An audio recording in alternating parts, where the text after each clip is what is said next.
Son, daughter, peace be with you. I am here. Come closer without fear. Let us speak slowly, like those who walk at dusk, when the heart begins to speak louder than the noise of the world. When I lived among you, I did not listen only to requests and prayers. I listened to the loose phrases spoken in exhaustion, in irritation, in the pain of everyday life. And many times, it was those words, apparently simple, that imprisoned people the most, because they did not realize the power of what they were saying. I heard many say, "My life is cursed." Others repeated, "This family will never move forward." Some said almost jokingly, "Everything goes wrong for me." Son, none of these phrases are born out of nothing. They are born from difficult experiences, from accumulated frustrations, from broken promises. I know this. I saw tears hidden behind tired smiles. I saw parents trying to protect their children and, without realizing it, teaching them to expect the worst. But let me tell you something with love. Every time one of these words is repeated, it stops being just a vent and becomes an agreement. A silent agreement that says, "I accept living like this, and I never invited you to accept a prison as if it were destiny." From the beginning, I taught that the word creates. The world was born from a declaration. Light appeared when someone said, "Let there be." And if words create universes, they also build or sicken environments.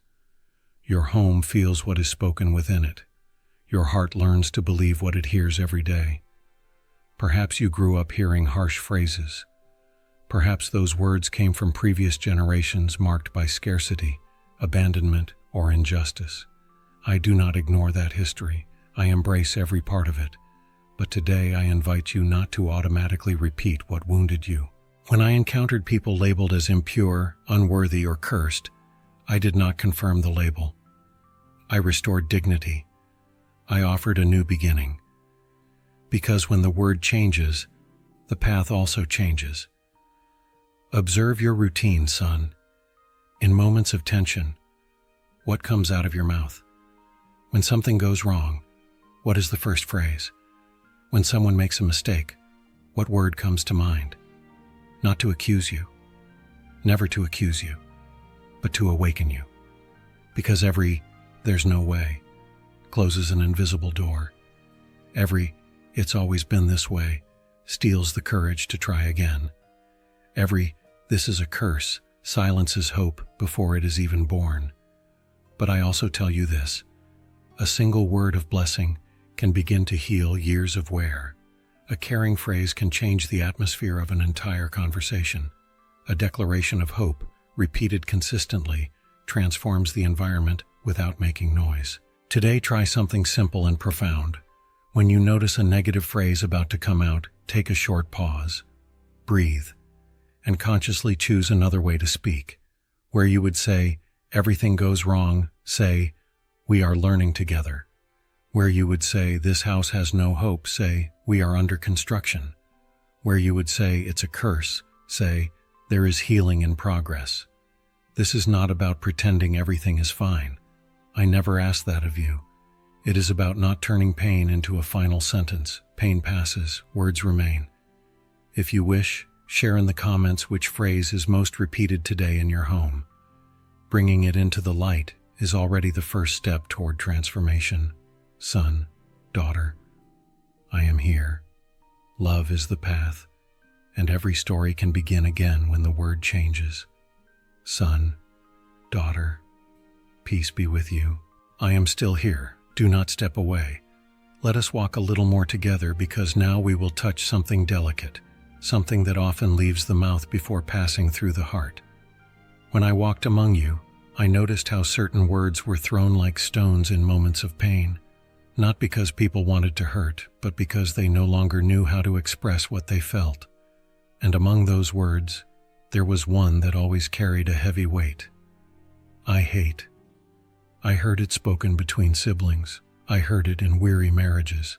I heard parents say it about their own home, about work, about life. Many times it was not true hatred. It was frustration. It was helplessness. It was accumulated sadness.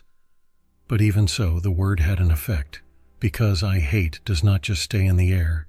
It sinks in, settles, creates invisible roots. Son, when someone says I hate you, even if they later apologize, something breaks inside. Trust becomes startled. The heart closes itself to protect. And when this repeats, relationships begin to live defensively, always expecting the next blow. I never taught hatred. When I was asked what the greatest commandment was, I spoke of love. Not as a passing feeling, but as a conscious choice. To love, for me, has always been a daily decision, especially when it is difficult. Perhaps today you say, I hate this house, but what you truly feel is exhaustion. Perhaps you say, I hate my life, but what lives inside is disappointment. Perhaps you say, I hate you, but what overflows is unheard pain. I do not judge you for this, I see beyond the word. But I teach you something better. Do not give hatred a space that does not belong to it. Because hatred does not resolve conflicts, it only delays healing. It does not protect, it hardens. And a hardened heart suffers more, even when it appears strong. When I was on the cross, wounded, rejected, treated unjustly, I could have returned hatred. But I chose forgiveness. Not because the pain was small, but because love was greater. And that is the path I continue to offer you. Today, when the word hate wants to come out, try to pause. Ask yourself, what am I really feeling? Name the pain without wounding the other. Instead of, I hate you, try saying, I am hurt. Instead of, I hate this life, say, I am tired and I need help. This does not weaken you, son. It makes you truthful. Inside your home, consciously choose a language of reconciliation. It does not mean agreeing with everything. It means correcting without destroying, expressing without humiliating, disagreeing without harming the other's dignity. Perhaps today the environment feels heavy because many harsh words have already been thrown. Do not be discouraged. One different choice begins to change the atmosphere. A sincere apology, a sentence spoken calmly, a silence chosen instead of an explosion. Son, daughter, I am here to teach you to trade poison for healing, impulse for awareness, hatred for the path of love. Do not be afraid. Love is the path. It always will be. Son, daughter, peace be with you. I remain here with you. We walk deeper now, touching something that wounds silently and leaves marks that are not always visible, but that shape how someone begins to see themselves. When I lived among you, I saw many people carrying labels stuck to their souls. They were not just mistakes made, they were words received. And among those words, there was one that stole something precious: grace. The word was said almost without thinking: disgrace. I heard families calling their children this in moments of anger. I heard siblings labeling one another. I heard people using this word as if it were a description, when in truth it was a sentence. Son, when someone is repeatedly called a disgrace, that person begins to believe they do not deserve care, that they carry no value, that they are a walking problem. And when identity is wounded, behavior ends up following the wound. I never treated anyone this way. When people were brought to me, pointed at, judged, exposed, I did not agree with the label. I saw beyond it. I saw sons, daughters, confused hearts, interrupted stories. I restored grace where there was only condemnation. Grace is not overlooking wrongdoing. Grace is not reducing someone to their wrongdoing. But how many times, inside your homes, do you do exactly this? One mistake becomes identity. One moment becomes a permanent definition. One word spoken in the heat of emotion turns into a daily mirror for the one who hears it. Perhaps you heard this word in childhood. Perhaps it still echoes inside you, even as an adult. I know. Words like this do not disappear on their own. They hide, but they keep speaking inside. And let me tell you something with tenderness. Whoever calls another a disgrace is often only overflowing their own pain, but untreated pain cannot be an excuse to wound. It needs to be cared for. not spread. When someone makes a mistake, what they need most is not a label, but direction. Not humiliation, but guidance. Not shame, but hope. Today, choose something different. When irritation comes and the tongue wants to wound, remember me. Remember how I looked. Replace the label with a word that points to a path. Instead of attacking who the person is, speak about what can be adjusted. Correction with love heals. Correction with contempt destroys. If you are the one who carried this label for a long time, do something simple now, in silence. Place your hand over your chest and remember that I never called you that. I called you son. I called you daughter. I called you by name. Begin to replace, also within yourself, the language that diminishes you. Where there was condemnation, plant grace. Where there was shame, plant responsibility with hope. This restores self-esteem, rekindles purpose, and returns dignity. Son, daughter, I am here to teach you to see as I see, to speak as I speak, to restore what harsh words tried to destroy. Do not be afraid. Love is the path. Son, daughter, peace be with you. I remain here. I walk with you even when the road seems repetitive and tiring, because I know there are words that, when spoken many times, make the heart give up before even trying.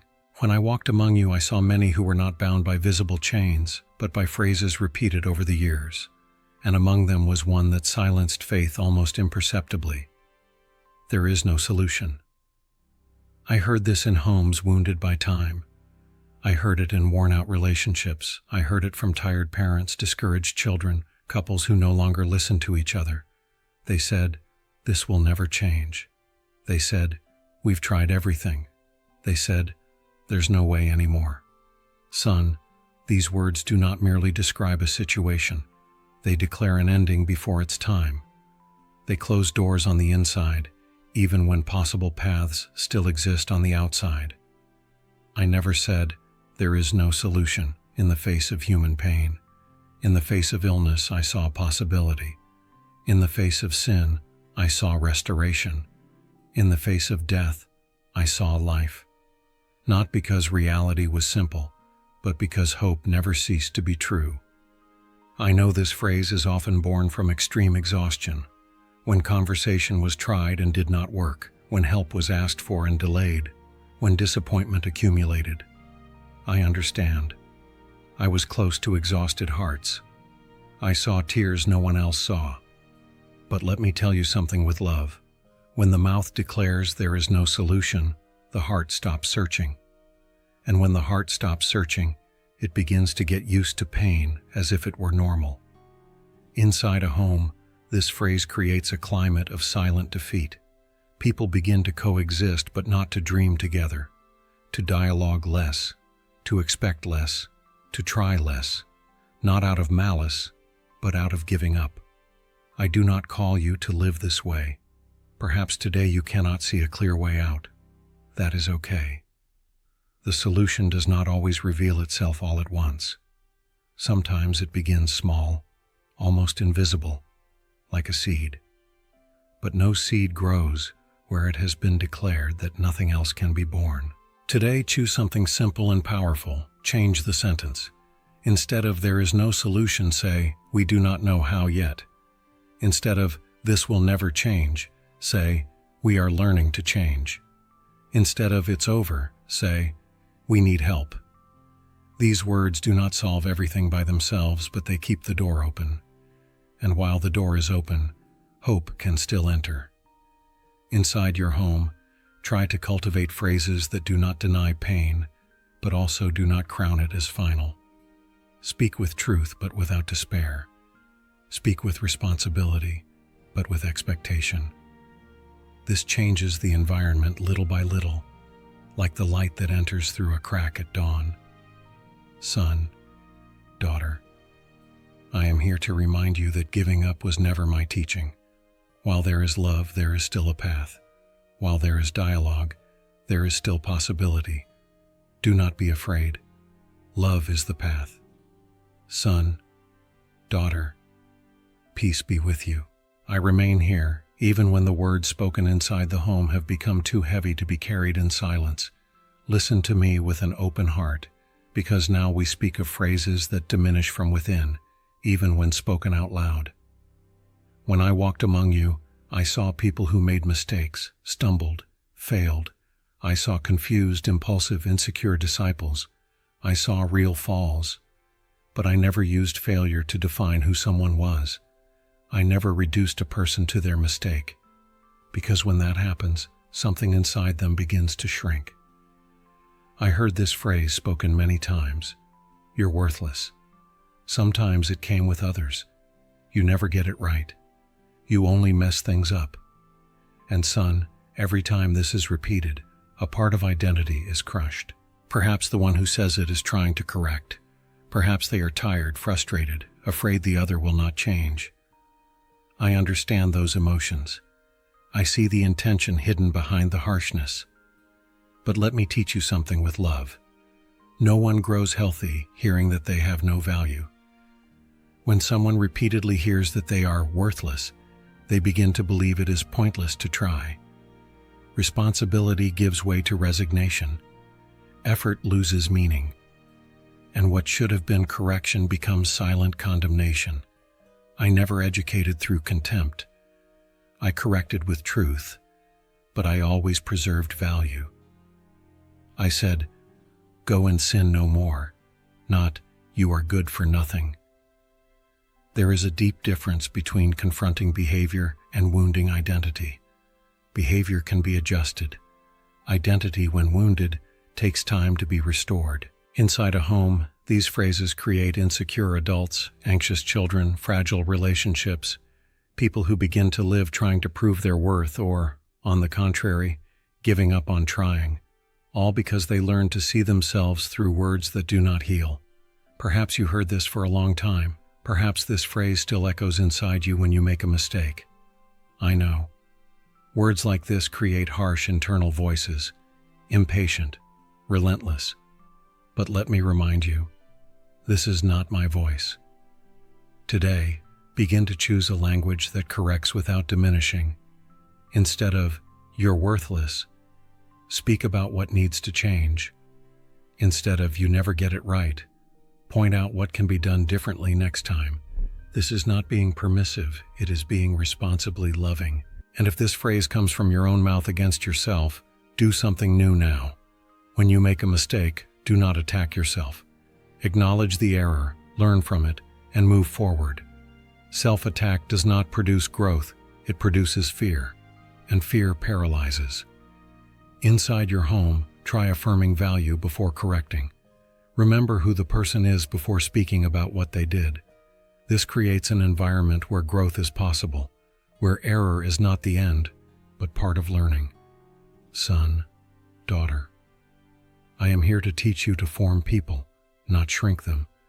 Value generates responsibility. Love generates transformation. Do not be afraid. Love is the path. Son, daughter, peace be with you. I am still here even when conversations at home turn into silent disputes, even when words are no longer seeking solutions, but defense. Listen to me calmly, because now we are speaking of something that separates without making a sound.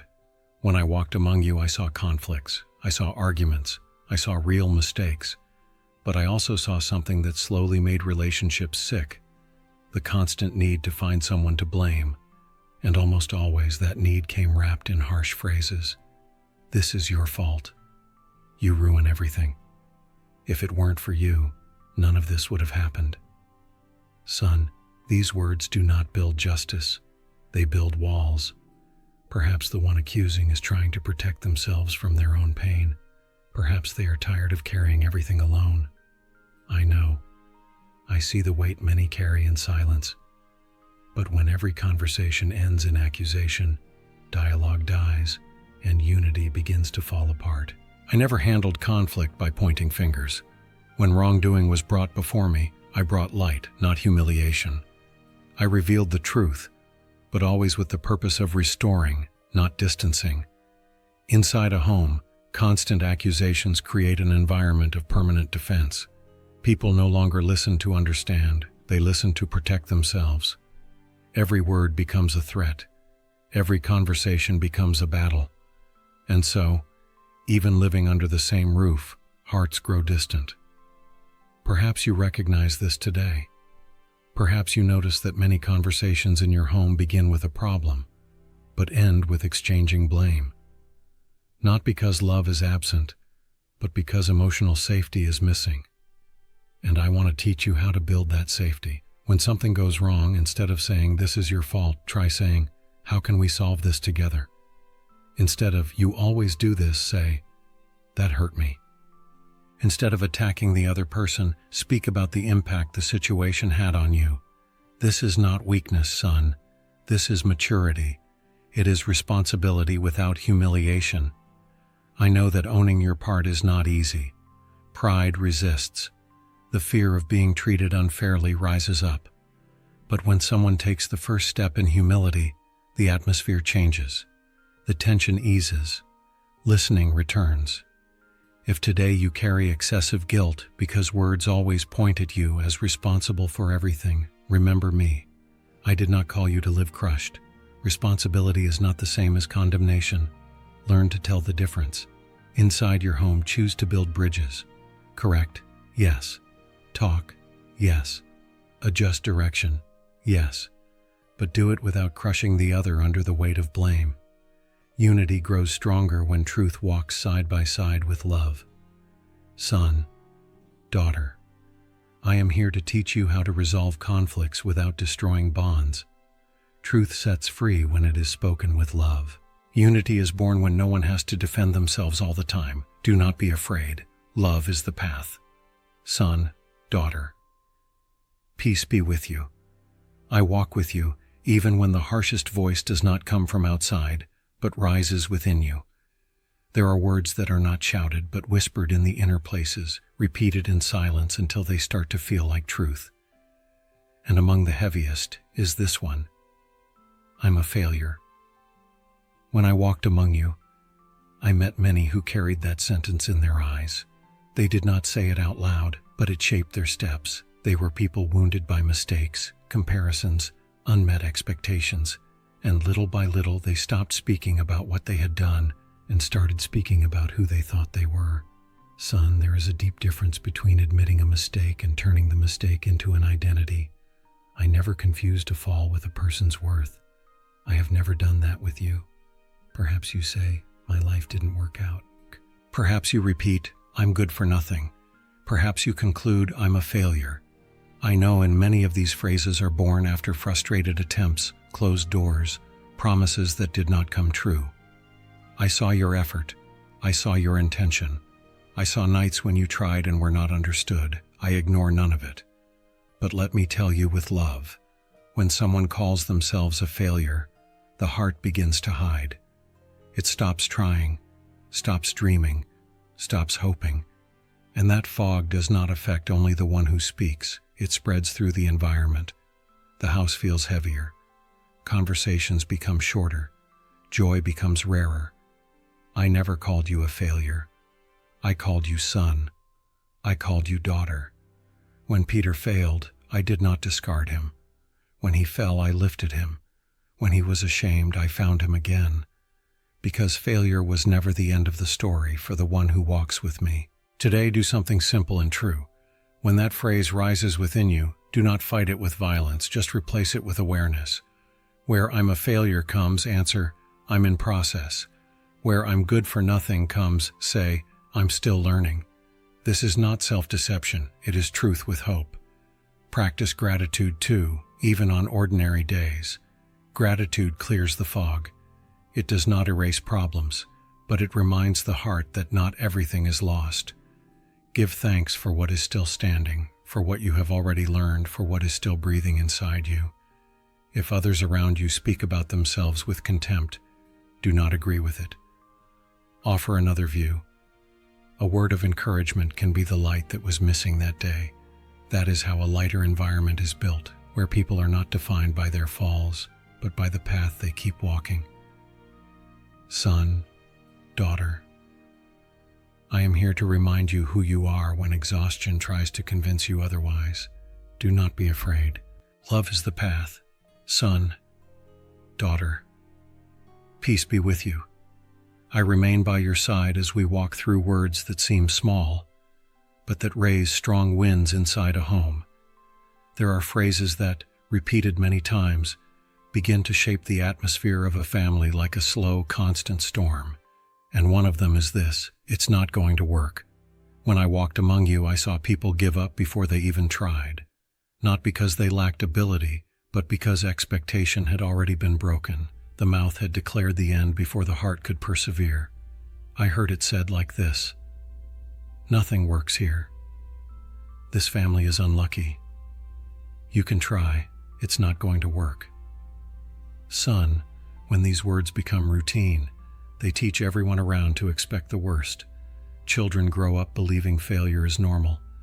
Adults begin to act afraid to try. The home fills with caution, not faith. I never walked guided by pessimism. When the crowd was hungry, I saw provision. When the disciples saw only wind and waves, I saw a path across the sea. Not because the storm did not exist, but because it did not have the final word. Perhaps you use that phrase to protect yourself. You think, if I don't expect anything, I won't be disappointed. I understand that mechanism. It is born from pain. But let me tell you gently, that kind of protection also blocks joy, surprise, and growth. When someone repeatedly says, it's not going to work, the spiritual atmosphere of the home closes in. Creativity decreases. Courage pulls back. Hope becomes timid, almost embarrassed to show itself. Today, choose something simple and intentional. Change the tone of expectation. Instead of, it's not going to work, say, let's try calmly. Instead of nothing works, say, we're still adjusting. Instead of, this family is unlucky, say, we're learning how to walk better. These words do not ignore reality. They simply keep reality from being swallowed by fear. Inside your home, begin to speak light, favor, and protection, not as someone demanding immediate results, but as someone preparing the ground. A home watered with hope responds differently to difficulty. People help more. They listen more. They try one more time. If you notice that others always speak with pessimism, do not step into the same current. Be a balancing voice. A steady sentence can calm an entire atmosphere. A healthy expectation can hold back an emotional storm. Son, daughter, I am here to teach you not to create storms with your mouth, but crossing paths. Do not be afraid. Love is the path. Son, daughter, peace be with you. I stay with you, even when anger rises fast and the word comes out before care. There are terms that wound more than raised hands, because they leave marks that do not show on the body, but remain in the memory. And among them are insults that diminish intelligence, worth, and dignity. When I walked among you, I saw people carrying deep wounds caused not by physical aggression, but by words repeated over the years. Words like idiot, stupid, moron, sometimes said jokingly, other times in moments of explosion, but always wounding. Son, when someone is called that, something inside shrinks. Confidence shakes. The inner voice begins to repeat the insult, even when no one else says it anymore. And this cuts even deeper when it comes from the one who should protect. Children especially learn who they are from what they hear. When they are called incapable, they begin to act as if they are. Not because they are, but because they believe it. I see those wounds. I know them by name. I never humiliated anyone to teach them. I never used contempt to correct them. I never wounded to form them. When the disciples failed, I instructed them. When they did not understand, I explained again. I never called them fools to crush them, but to awaken them with love and patience. Perhaps today you carry words like that inside you. Perhaps you still hear the voice of someone from the past. I know. But let me tell you, those words do not define who you are. They only reveal the pain of the one who said them. Today, choose a different path. When irritation comes and the insult wants to come out, stop for a moment. Silence in that moment is protection. Breathe and speak later when it is possible to correct without wounding. Replace the insult with guidance. Replace the attack with direction. Replace the explosion with presence. If someone made a mistake, speak about the mistake, not the person. If someone does not know how to do something, teach them. If someone failed, walk with them. That builds identity. It does not destroy it. Inside your home, begin to plant statements that build, words that reinforce ability, learning, effort. This does not create pride, it creates security. And secure people learn better, love better, live better. Son, daughter, I am here to heal wounds that words created. Do not be afraid. Love is the path. Son, daughter, peace be with you. I am here with you to the end of this walk. Nothing we have spoken is small, and nothing you live goes unnoticed in my eyes. Now let us touch what many consider normal, but what deeply changes the atmosphere of a home. Vulgar words, profanity, the kind of language that explodes when the heart has already lost its gentleness. When I lived among you, I taught that the mouth reveals what rules the inside, not because I wanted to police words, but because I know the road they open. Every word creates an atmosphere. Some bring peace. Others open space for tension, irritation, aggression, and distance. Profanity almost always comes from a lack of inner resources to handle emotion.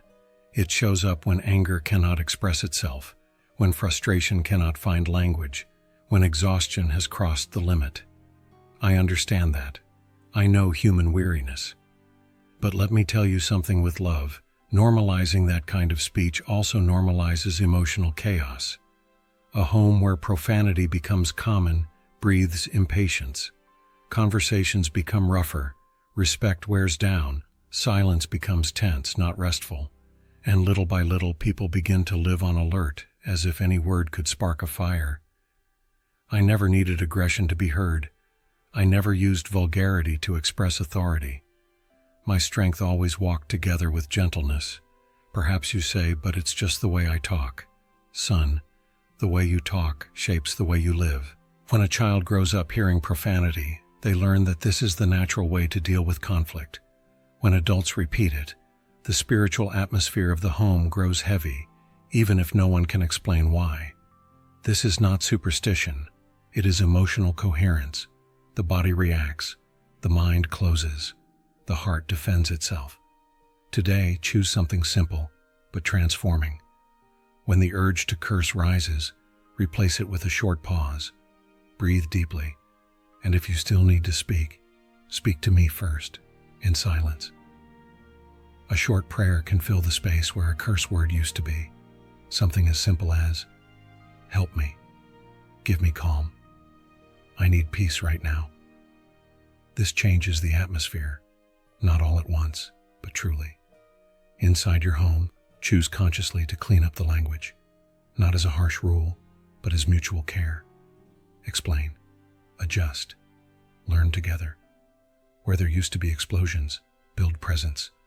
Where there used to be impulse, build awareness. Son, daughter, words create environments.